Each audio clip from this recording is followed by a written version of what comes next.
Hi there, Mike. How you doing? I'm doing good, Jules. How are you? Yeah, really good. Thank you. Thank you for joining me Good, good, good. today. I'm really pleased that you're able to join us for the second edition of the Data Insight Action series that we've recently introduced.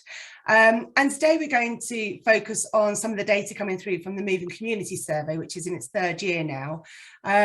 Specifically, we'll look at satisfaction and NPS. But before we dive into that, would you like to share a bit around Moving Communities and the survey that's been? Yeah, sure. Love to. So just a little bit of background. This is the third one that we've done of its kind over the last 3 years. It started very much as a COVID, post-COVID type initiative. So this is the first year. This was done in September. It started actually in June. Some operators did it in June, July. The rest finished off in September. You can see we've got 39,000 respondents, 194 local authorities, 65 operators covering over 700 sites. So it's the largest survey of its kind that's currently been undertaken in the sector. And as I say, this is the third one. So we're starting to get some really good longitudinal analysis. And the first thing that I wanted to share really was around satisfaction, because we're going to move on to NPS, and there has been some shifts in NPS. But interestingly, satisfaction has not really moved. So over on the left here, you can see I've got 2021 scores, over on the right 22, and you'll see that the very satisfied has gone down 3%. Okay, quite satisfied has remained the same. So usually what I do to get a satisfaction rating is combine the very and the quite. So it's only changed by 3%, which is certainly within the margin of error. So overall satisfaction still arguably relatively high, with that high level, 43% saying very and 38% saying quite. And when we look at the satisfaction breakdown by age, it's still following the same trends as 21. And it's that quite clear upwards trends in terms of satisfaction levels as you look at the older age groups. The one exception always seems to be that 16 to 24, which is a relatively small sample out of everyone. So it may explain why it's a little bit different, but to the trend. You can see that that's higher at 79% than the 25 up to the 54-year-old groups. So generally, it's still those older age groups who are coming back saying that they're more satisfied than the younger ones. However, if we move on to NPS, it's a different story. So here we've got the splits between protractors, detractors, and then the overall Net Promoter Score. 21, we reported an overall NPS of 35, which was a little bit lower than we were doing pre-COVID. Typically, I'd always be quoting 40 to 45 as a national benchmark. But look at what's happened in 22. The promoters have gone down to 45%. The detractors have gone up to 23. So we've ended up with a NPS of 22. So significantly lowest, and one of the lowest that I've seen in terms of a good national benchmark, coming from a sample this size. So it's then worthwhile drilling down and looking at the age and gender and seeing where this reduction has come from.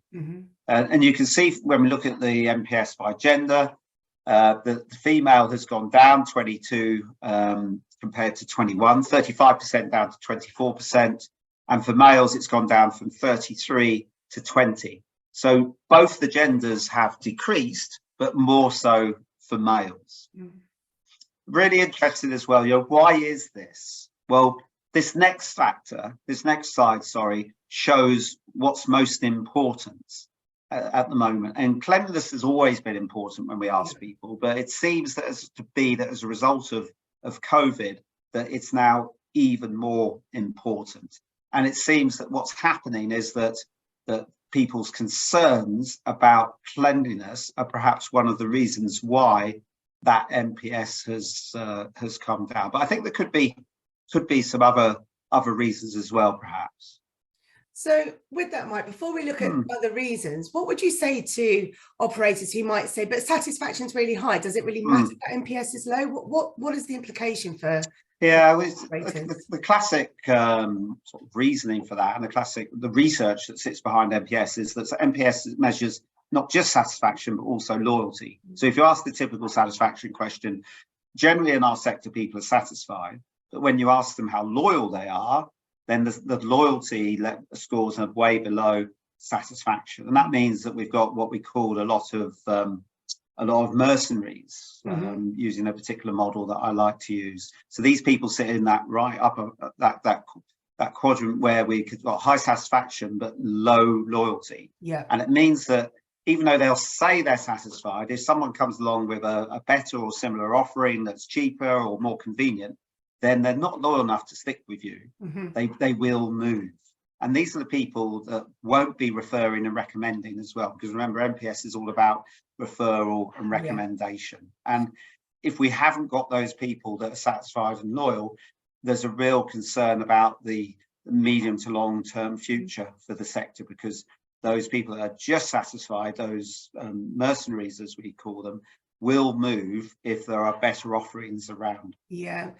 And I think that's a really key point, isn't it? When we're in such a competitive market anyway, you know, if you've got your detractors, your passives that aren't showing that loyalty, it's very easy for them to move. So I would say NPS is one of those really key metrics that you need to have in operations to really understand how your members are feeling about the experience. Yeah, definitely. You can't afford just to measure satisfaction. No. In the past, we've had operators 20, 30 years ago when the sector started off first growing, that used to be able to achieve a short-term profitable model based on membership turn. So they could afford to get people in, give them short-term satisfaction, but then they would leave. But we can't afford to do that now. There used to be enough what we call virgin members around then who would move from one club to another, or hadn't been a member of a gym before. But now we know increasingly we're recycling members. Yeah. And so they've got higher expectations. They've also got standards, levels of standards which have been established by their experience at other places. So they know what's good, what bad, and what they should expect for their money. So I think more than ever, you know, we now need to, whilst there was that was definitely that focus on cleanliness when people first came back post-COVID, we now need to focus even more so on the customer experience, because we know that it's the customer experience that we deliver that makes the difference in terms of that NPS.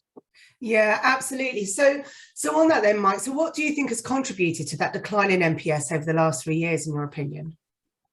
Well, when people first came back, I think there was several things happening. First of all, we didn't have wet side operations, and traditionally wet side operations bring down an NPS because cleanliness and pool conditions, pool water temperature, program, all those things are much more complicated over on the wet side. So just how we know that Group X NPS scores tend to be higher than an overall average for an operator, those people that just use the wet side tend to bring the score down.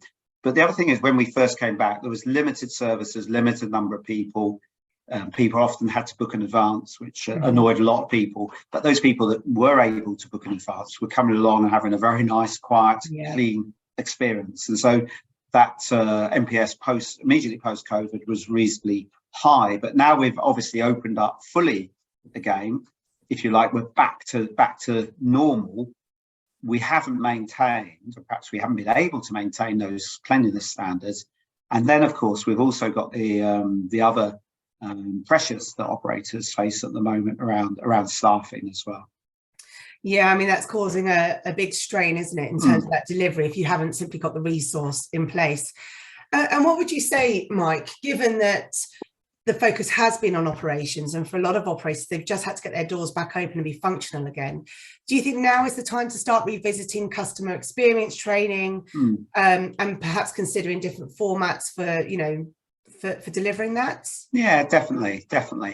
I think the days of customer experience training where you could close down the leisure centre and take everyone out for a day, you know, 1 day a year of immersing them in customer experience training, I think those days are gone, and perhaps rightly so, because I don't think they were particularly effective. I think what we need to do now is find ways of drip feeding customer experience training in small bite-sized chunks into teams.